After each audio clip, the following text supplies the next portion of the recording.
Bienvenido a Perú Educado para un Mundo Mejor.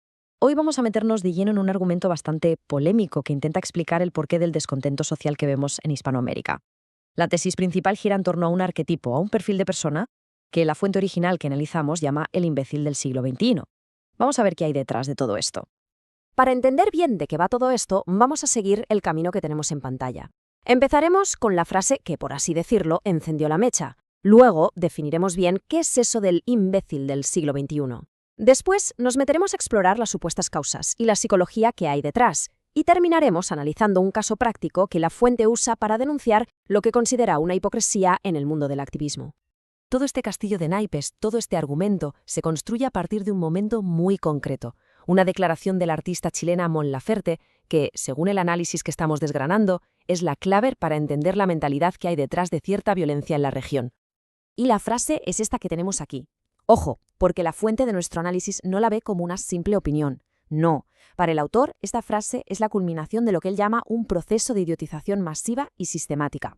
La idea de que un supermercado te roba cuando tú vas y compras voluntariamente, bueno, para este autor ese es el síntoma clave de todo. A partir de esa chispa, de esa frase, es donde la fuente empieza a construir su tesis principal y propone un arquetipo, como decíamos, bastante provocador para describir a una parte de la generación actual. Y aquí está el meollo de la cuestión. Lo que argumenta el autor es que a esta generación se le ha metido en la cabeza que por el simple hecho de existir ya tienen derecho a bienes y servicios, sin pararse a pensar en todo el trabajo y el esfuerzo que cuesta producirlos. Es un cambio de paradigma, de las reglas del juego, total. Un detalle que es fundamental en el argumento es el perfil de este arquetipo. Según nos dice la fuente, no estamos hablando de una persona de clase baja que va, sino todo lo contrario. Es alguien que ha crecido en la prosperidad, en la abundancia, y que por eso mismo, supuestamente, no entiende de dónde sale toda esa riqueza. Y como no lo entiende, pues, se siente con el derecho a reclamarla, incluso por la fuerza, porque da por hecho que la riqueza es el estado natural de las cosas. Vale, pero entonces, ¿cuál es la raíz de esta forma de pensar, según la fuente que analizamos? Pues se argumenta que el problema es una desconexión fundamental con la realidad de cómo se crean las cosas. Lo que se nos plantea aquí es un choque frontal, un conflicto entre dos maneras de ver el mundo. Por un lado está la idea de toda la vida, el derecho a por ganarte las cosas con tu esfuerzo. Y por otro, lo que la fuente describe como una idea nueva, que atribuye a un adoctrinamiento de izquierdas, el derecho a tener las cosas simplemente por existir, sin que importe el mérito o el trabajo. Y aquí llegamos a un concepto clave para entenderlo todo: la naturalización de la riqueza. El razonamiento de la fuente es: si crees que los bienes y servicios caen del cielo, como el maná, entonces, claro, destruir un supermercado o una estación de metro no parece tan grave. Se da por sentado que de alguna manera todo se reconstruirá solo, porque la abundancia es la norma, y no la excepción que hay que crear y cuidar cada día. Pero, ¿qué mueve a este arquetipo a nivel psicológico? La fuente sugiere que no es solo una cuestión de ideología, sino que hay detrás una necesidad existencial muy profunda. Esta cita del autor lo resume bastante bien. La idea es que una vez que tienes tus necesidades básicas cubiertas, gracias precisamente a esa abundancia que no se entiende, aparece un vacío. La fuente sostiene que este arquetipo, aburrido, sin un propósito claro, busca desesperadamente una causa, una lucha, algo que le haga sentir especial, que le haga sentir que su vida tiene sentido.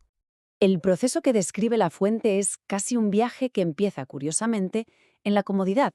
Se argumenta que la famosa pirámide de Maslow está prácticamente completa desde el día 1, lo que lleva a una vida monótona y a una búsqueda de autorrealización.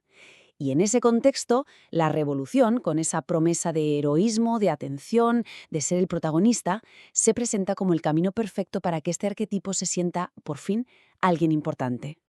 Y para que todo esto no se quede solo en teoría, la fuente no se detiene ahí. Presenta un caso de estudio muy concreto para ilustrar lo que considera una profunda hipocresía en el activismo de algunas figuras públicas muy conocidas.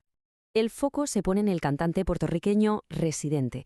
Lo que se hace es analizar su discurso público, sus reacciones ante distintos conflictos sociales que han ocurrido en Latinoamérica, para intentar encontrar un patrón que demuestre esa supuesta doble moral. Por ejemplo, en el caso de las protestas en Colombia, o también en Chile o Perú, se destaca que Residente apoya las revueltas sin fisuras.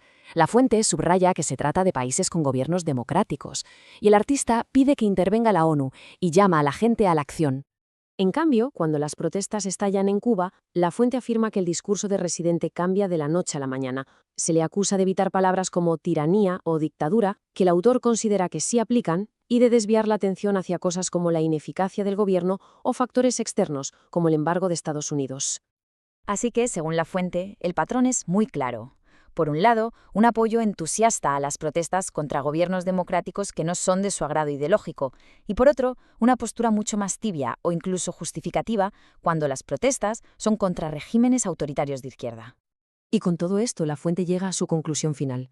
Sostiene que estas figuras no son revolucionarios únicos y originales, sino el producto predecible de un sistema educativo y mediático que ha promovido esta visión del mundo. Ellos creen que son especiales, que son rebeldes, pero en realidad, desde esta perspectiva, son la encarnación de una ideología que ya es hegemónica, la victoria cultural de la izquierda. Y así, este análisis nos deja con una pregunta final en el aire, una pregunta bastante potente. ¿Lo que estamos viendo es un despertar social auténtico que nace de una injusticia real? ¿O es, como sugiere esta fuente, la búsqueda de sentido de una generación que ha crecido en la abundancia y que confunde el derecho a ganarse las cosas con el derecho a simplemente tenerlas? Esperamos que este desglose del argumento haya sido esclarecedor. Nos vemos de nuevo en otro episodio de Perú Educado para un mundo mejor. Si este análisis te pareció útil, haz clic en compartir.